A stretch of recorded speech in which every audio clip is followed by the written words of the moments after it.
আজ আমি বানাবো মাছের দুর্দান্ত একটি রেসিপি। যারা মাছ খেতে বন্ধুরা একদমই পছন্দ করো না তাদেরকে অনুরোধ করবো একবার আমার মতো এইভাবে কিন্তু তোমরা মাছ রান্না করে দেখতে পারো, যেটি খেতে দুর্দান্ত হয় আর তোমাদের খুবই পছন্দ হবে। নমস্কার বন্ধুরা, আমি রীতা চলে আসলাম আজকে আবার নতুন একটা রেসিপি নিয়ে। যারা আমার চ্যানেলে নতুন বন্ধু আছে প্লিজ চ্যানেলটি সাবস্ক্রাইব করে পাশে থাকা নোটিফিকেশনটা অবশ্যই অল করে রাখবে। আর সকল বন্ধুকে অনুরোধ করবে একটা লাইক দিয়ে ভিডিওটি দেখা শুরু করবে। আমার ভিডিও যদি তোমাদের বেশি ভালো লেগে থাকে প্লিজ একটা হাইপ করে দেবে। রেসিপিটি যখন এখানে দেখো আমি মাছ নিয়ে নিয়েছি, আমি মাছগুলো কিন্তু ছোটো করে কেটে নিয়েছি। তারপর এখানে কড়াইতে তেল দিয়ে মাছগুলো সব দিয়েছি। মাছগুলোকে আগে থেকে আমি নুন হলুদ দিয়ে মেখে রেখেছি। এই রেসিপিটি বন্ধু এতটাই দুর্দান্ত হয় খেতে, যারা মাছ খেতে মোটেও পছন্দ করে না তারাও কিন্তু এটা খুব তৃপ্তি করে খেয়ে নেবে। এতটাই দুর্দান্ত হয়, একবার খেয়ে বারবার চাইবে কিন্তু। আর দেখো মাছগুলোকে এভাবে আমি উল্টে পাল্টে কিন্তু খুব ভালোভাবে এগুলোকে ভেজে নেব। আর মাছগুলো কিন্তু আমার ভাজা হয়ে গেছে। এখন আমি মাছগুলোকে নামিয়ে নেব। ভেজে রাখা মাছগুলো আমি একটা প্লেটে নিয়ে নিচ্ছি।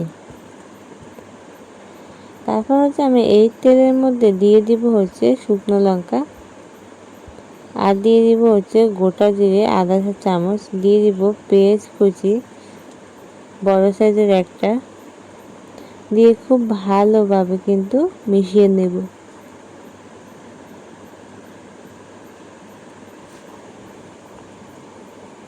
তারপর এটাকে আমি 1 মিনিটের মতো ভেজে নিয়ে এখানে দিয়ে দিচ্ছি কাঁচা লঙ্কা দুটো, দিয়ে আবারও খুব ভালোভাবে কিন্তু এটাকে ভেজে নেব।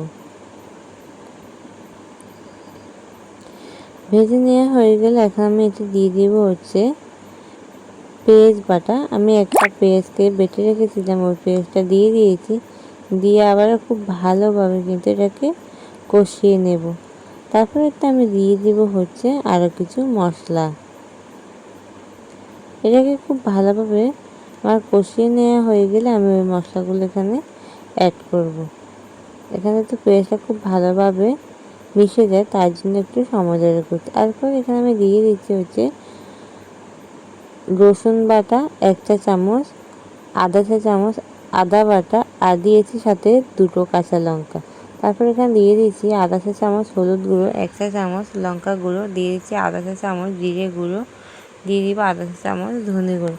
তোমরা যে যে পরিমাণে ঝাল খেতে পছন্দ করো ওই অনুযায়ী কিন্তু তোমরা এখানে ঝালটা ব্যবহার করতে পারো। যেহেতু আমি ঝালটা একটু বেশি পছন্দ করি তার জন্য আমি একটু বেশি দিয়েছি। তারপর আমি দিয়ে দিয়েছি লবণ।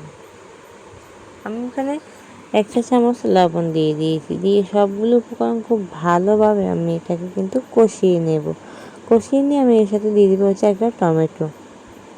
কেটে রেখেছি আগে থেকে একটা টমেটো পাতলা করে, ওই টমেটোগুলো এখানে দিয়ে দিচ্ছি। দিয়ে খুব ভালোভাবে আবার নাড়াচাড়া করে এটাকে কষিয়ে নেব। এই রেসিপিটি করতে বন্ধুরা একদম বেশি সময় লাগে না, খুবই অল্প সময় কিন্তু তৈরি করা যায়। আর খুব ভালোভাবে দেখো আমার কিন্তু মশলাটা কষানো হয়ে গেছে।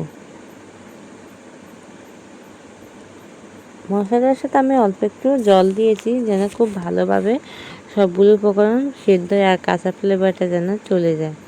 তারপর আমি ভেজে রাখা মাছগুলো দিয়ে দেব। ভেজে রাখা সবগুলো মাছ দিয়ে দিয়েছি। দিয়ে আবার নাড়াচাড়া করে আমি এটাকে কষিয়ে নেব। তারপর দেখো মাছগুলো দিয়ে খুব ভালোভাবে কিন্তু কষিয়ে নেব। খুব ভালোভাবে এটাকে কিন্তু আমার কষানো হয়ে এসেছে বন্ধুরা, দেখতেই পাচ্ছ।